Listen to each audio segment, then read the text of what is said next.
Good evening. Still January 27, 2025. I have a couple of executive orders to go over. This one actually came out January 24th, but I hadn't checked it a couple of days. So just going to go over that really quickly. This one is called Enforcing the Hyde Amendment. For nearly 5 decades, the Congress has annually enacted the Hyde Amendment and similar laws that prevent federal funding for elective abortion. That has to be the key word right there. Elective abortion.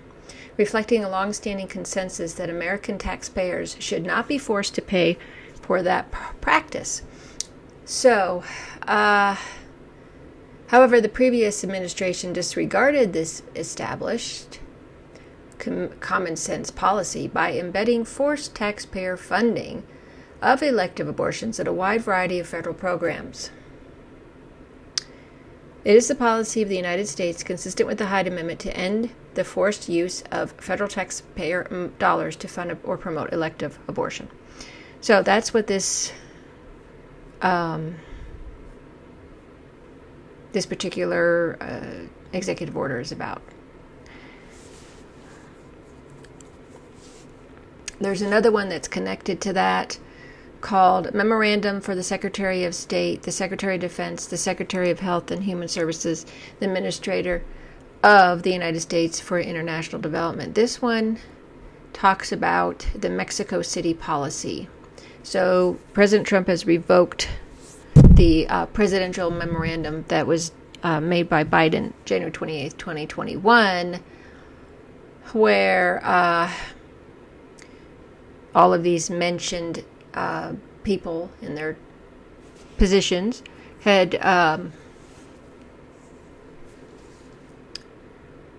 passed this memorandum that apparently protecting women's health at home and abroad, and reinstated the presidential memorandum of 2017 that Trump had used before, which was the Mexico City policy. Now, if you're like me, I didn't know what the Mexico City policy was, and I'll let you know what that was, or is.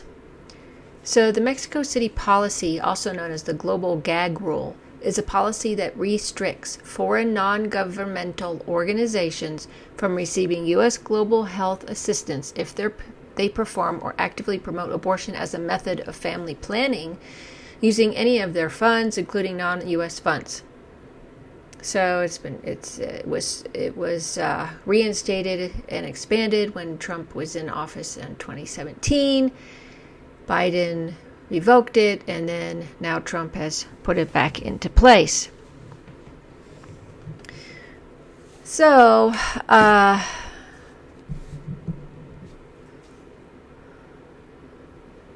let's see what else it says. So this means that foreign NGOs must now certify that they will not use any of their funds to perform or actively promote abortion as a method of family planning to be eligible for most U.S. government global health assistance. Now remember, the way this is worded, they're using their funds to actively promote abortion as a method of family planning. This is important because, again, the words used in this executive order and also in this Mexico City policy, it's an elective abortion. Means one just wants to do it, just chooses it. It's not because of the health of the mother. It's not a serious medical emergency or condition. So I do remember that I have always felt that I really didn't like my money going to these type of abortions because as a Orthodox Christian, I am pro-life down the line, meaning from cradle to grave, whether you're in prison or whatever. I'm not for capital punishment. I'm not for abortion. I'm none of that. I just don't agree with any of it. But it's important that I just don't like my tax money going to these kind of things, because it's God does not like the taking of a baby, taking of a life, but taking of a baby, an innocent child in the womb. So unless the mother's life is in danger, we understand, I mean, I don't know how God feels about that, but I believe that that's a good exception. For instance, my first pregnancy was an ectopic pregnancy. So the egg and a fertilized egg was sitting in one of my fallopian tubes, and I had to have a shot to cause a miscarriage at 8 weeks. So, two things on that. It would have, from my side, the health of the mother, it would have, if it was left there, it most likely would have burst one of my tubes. And number two, the baby wouldn't have been able to survive in there. So, that's an example.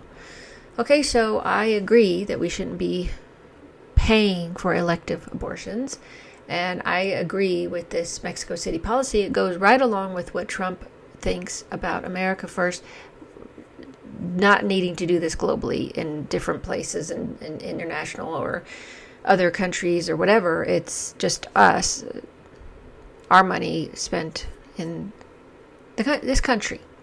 The other thing I wanted to bring up is that Disclosed TV said today, this morning, it said Trump to sign executive order banning transgender people from U.S. military service.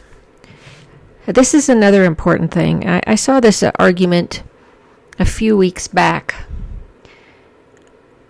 You have to go through a mental health, physical, and all that type of testing.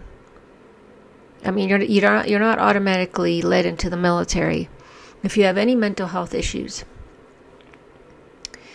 especially and any of them. But even here with the problem with the mental health of believing that you're born in the wrong body, or your mind is telling you that, but your body is telling you something different. This is a psychological problem, and then you compound it with taking hormones, which is dangerous. It's because, like I said, your cells, your organs, all of that are male or female.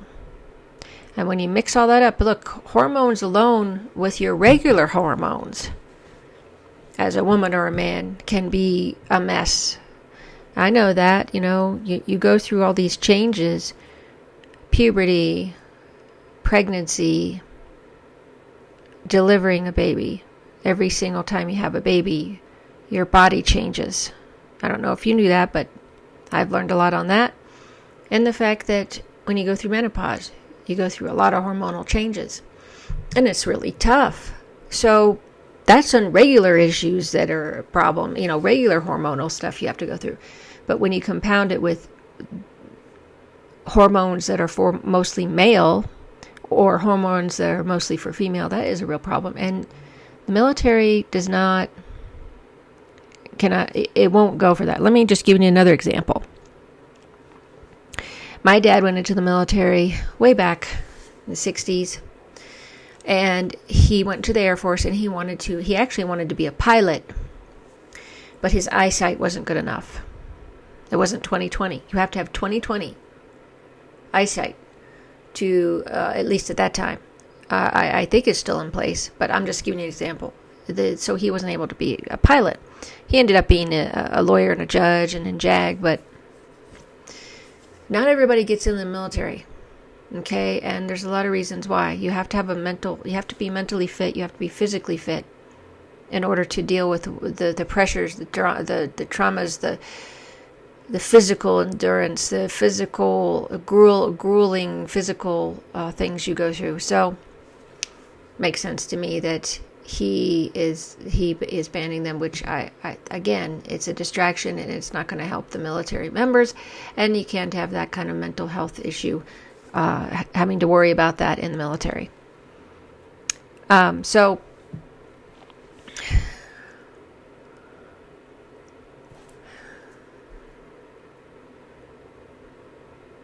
Anyway, so I wanted to share those two that he's passed, and that he's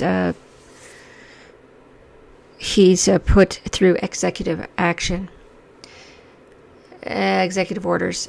So we'll leave it at that right now. If anything else comes up, I will will return here. Anyway, please share my videos, follow my channel, like my videos, and thanks for watching, and until next time.